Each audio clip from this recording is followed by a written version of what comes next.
The Holocaust serves as a teaching tool to tell us what happened and to teach us that we can't let it happen again. It's important to begin this early and to learn these lessons early.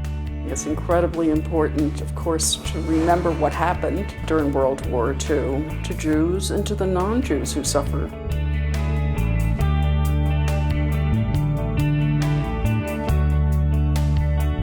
Not only are we able to look at something that's beyond comprehension and try to make enough sense out of it so that perhaps these youngsters will have an opportunity to take those lessons from the past and apply them to the future, develop a sense of empathy, a sense of empowerment that they can make a difference in the world. And because of Dr. Marilyn Herron and the friends and connections that she has developed over time, she has been able to create a learning opportunity for students that I don't think is paralleled anywhere. We are so inspired by this program and so fortunate to have this at Chapman University. Today, we remember those whose lives were taken from them in the Holocaust. Among them, 1.5 million Jewish children. We honor the survivors and witnesses who have courageously shared their memories, believing that by speaking of the past, they can shape the future.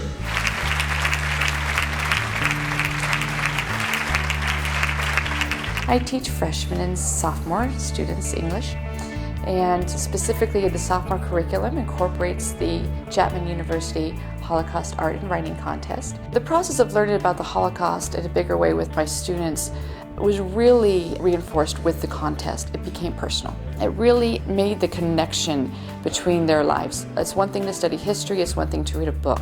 It's another thing to try to make that connection with their own lives. By listening to an oral presentation testimony that they research online, they learn the intimate story of one survivor and can express it through either art, poetry, or writing. The prompt was to try and come up with a connection between you and the Holocaust survivor and create a sort of a way to connect to that. Seated in a field of beads, she does not wipe the dirt off her dress. The marks are an honor, as are the stains of purple. Never have I seen such beauty. When I was listening to Eva Safran's testimony about how she hid underneath bead leaves, it really struck me just listening to her speak. It's something that actually saved a life, you know? It just, the way it influenced her and the way it influenced me, I just felt that connection. I wrote about Sally Roisman after watching her testimony on the USC Shoah Foundation website, and I also got the privilege to meet her. I was really surprised that I could connect with her. The Holocaust is something that's really emotionally devastating, made me reflect on everything. I'm also a teenager, but born 65 years after Sally. I too have lost my biological parents and do not know their fate. The cause of Sally's separation from her parents was the Nazis' brutal discrimination against the Jews.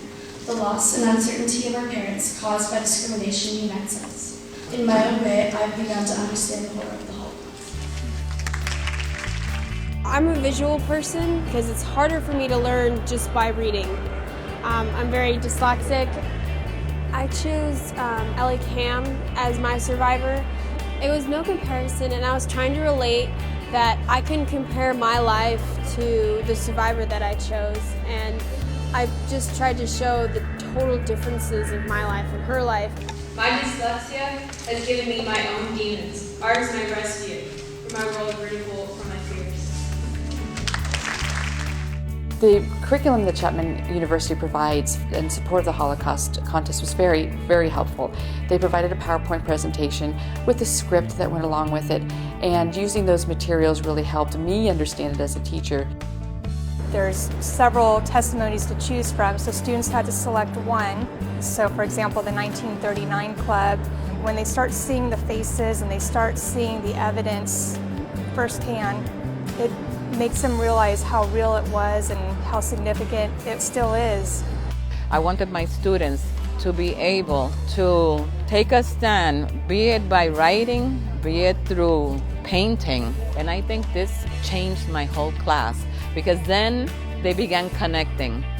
I didn't know what Holocaust was, and I never heard about it, even in Korea and America. So it was really shocking that that actually happens.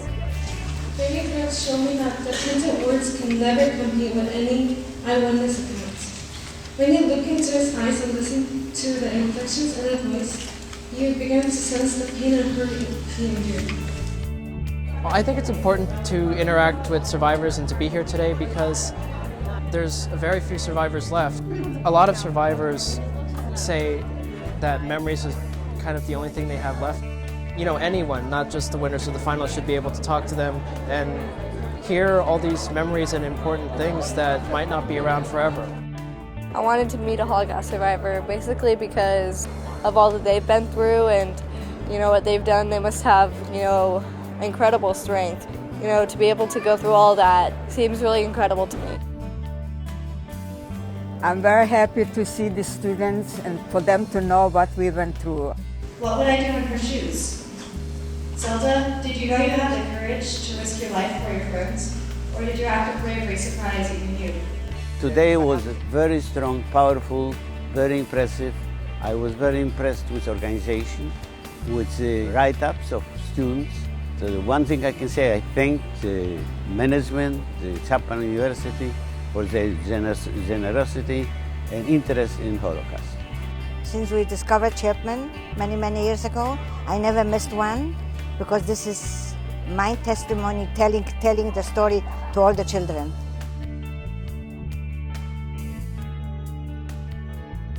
It's probably the best thing that's happened to me as a teacher. It's living history. This is the last generation who will meet actual Holocaust survivors. There is nothing that can replicate that when you teach. The basis of passing on this knowledge, because the torch is now being passed to you students.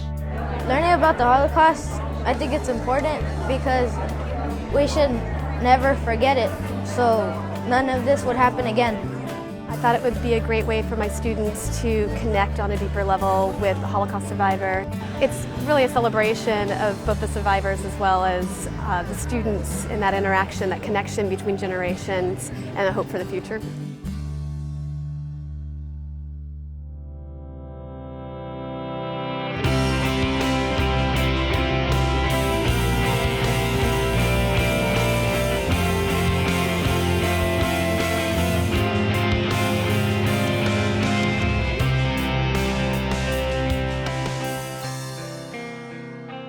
One of my students went with myself and her mother to Washington, D.C., which was an amazing experience.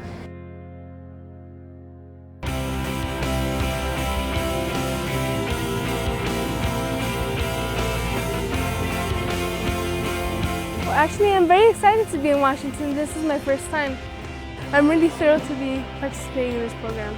I look forward to doing it again next year. I learned a lot, and through my synagogue I learned about what the Holocaust means to me as a Jewish person. Through this contest, I connected with what it means to be on a global stance, and through this trip I really learned what the Holocaust means to me as an American. And I've never honestly felt this passionate about being an American coming here. My message is that you need to advocate, you need to not close your eyes, not cover your ears, you need to be there for other people in the world that need you. We need to remember the past so that we can protect the present and the future.